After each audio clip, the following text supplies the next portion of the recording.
को अपनी प्राथमिकताएं तय करनी है।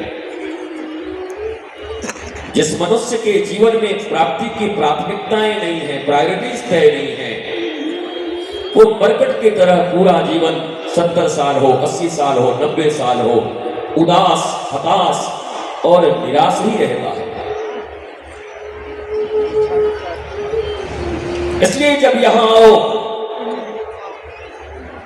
तो तुम्हारी आंखें, तुम्हारे कर्म, तुम्हारा बैठना केवल और केवल भगवत वाणी के श्रवण में लगी रहे।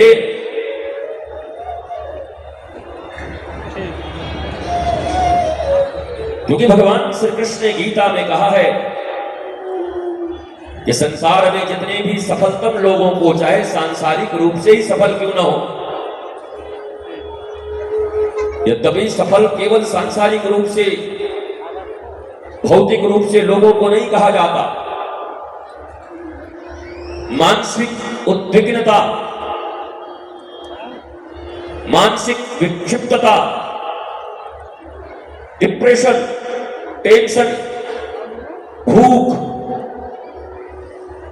पानी की होड़, दरिद्री, गरीबी और दरिद्री में बड़ा अंतर है।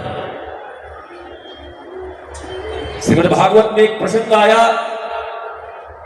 सुदामा को प्रशांतात्मा कहा गया और सुदामा की धर्म पत्नी को दरिद्रा कहा गया। कमाल है, पति प्रशांतात्मा और पत्नी दरिद्रा। भौतिक रूप से तो दोनों के पास वही थे, जो पति के पास था वही पत्नी के पास था। एक मुट्ठी चावल भी बड़ी मुश्किल से मिलती, पर वो इसलिए नहीं था कि वो अक्षम थे चावल और तंदूर को कमा लेने में, अर्जन करने में।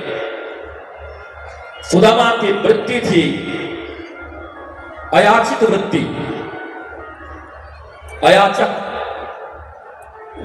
अपने जीवन में याचना नहीं किया। यद्यपि द्वारिकाधीश श्री कृष्ण ने भी जब आग्रह पर आग्रह किया, कुछ तो मांग लो,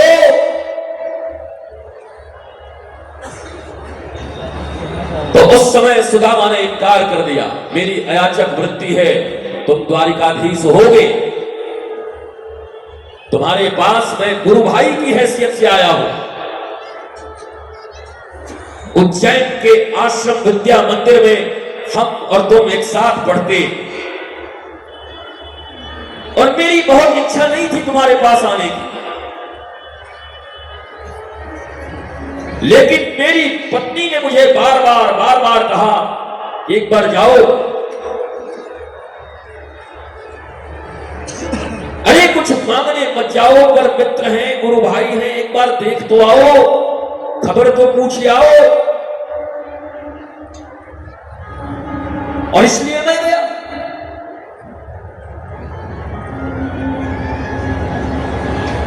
लेकिन याचना वहां भी नहीं किया।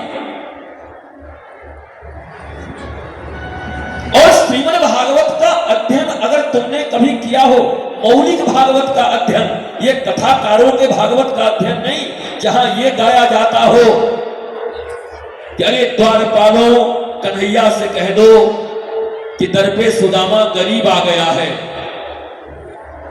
और द्वारपाल धक्के मारते हुए दिखाई पड़ते। मुझे आज तक नहीं मिला भागवत में यह प्रसंग कि भगवान श्री कृष्ण के द्वार पर किसी द्वारपाल ने ऐसे उच्च कुलीन विप्र अयाचक वृत्ति के स्वामी सुदामा को धक्का मारा हो। पर ठीक है, जैसे फिल्मों को मनोरंजक बनाए जाने के लिए कुछ हेर फेर करते रहते हैं, तो कथा को भी मनोरंजक बनाए जाने के लिए धक्का मरवा दिया कृष्ण के दरबार में। कृष्ण का दरबार क्या कोई हिटलर का दरबार है? कृष्ण का दरबार क्या कोई हुमायूं, जहांगीर, अकबर और बाबर का दरबार है, या रावण और कंस के दरबार है? श्री कृष्ण पूर्ण परमात्मा जिनका व्यक्तित्व स्वयं गैया चलाने से प्रारंभ होकर के द्वारिकाधीश तक की जाने की उनकी यात्रा है।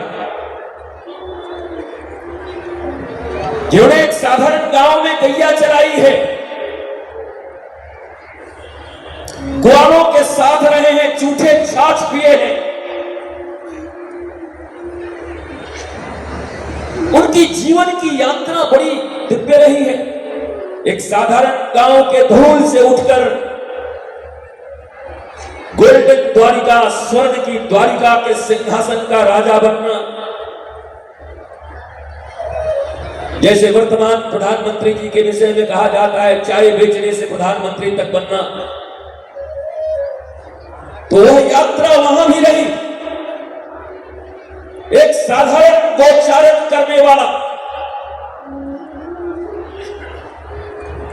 और द्वारिका जैसे राज्य का, राष्ट्र का प्रमुख होना,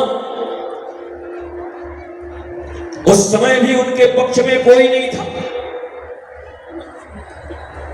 आप जितने भी देखते हो, रुक्मी, विदुरथ, जरासंध, बहुब्रक, ये सब के सब उनके विरुद्ध थे। समुद्र में रहना भी इसीलिए स्वीकार किया था कि तीन तरफ से तो सुरक्षित रहूं, एक तरफ से लड़ाई करूंगा। भगवान श्री कृष्ण के उस राष्ट्र को बसाने का एक ही उद्देश्य था, क्योंकि एक भी राष्ट्र उस समय श्री कृष्ण के साथ नहीं था। ऐसा नहीं कि भगवान आए हैं तो सब उसी समय गोविंद बोलो, गोपाल बोलो, एक एक क्षण जीना मुश्किल करके रखा था। एक भी राज सत्ता उनके समर्थन में नहीं थी, एक भी।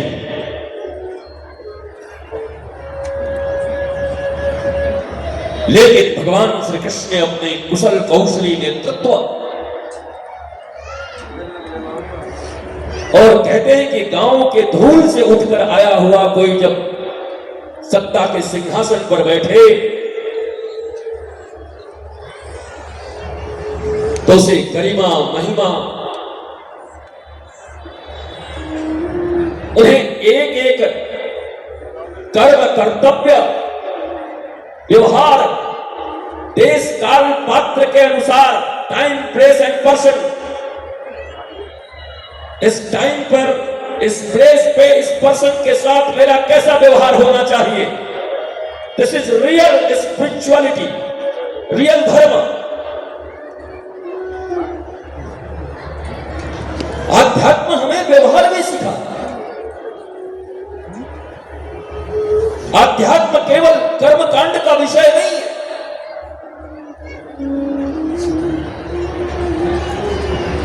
भगवान श्री राम के पास जब भरत जी आए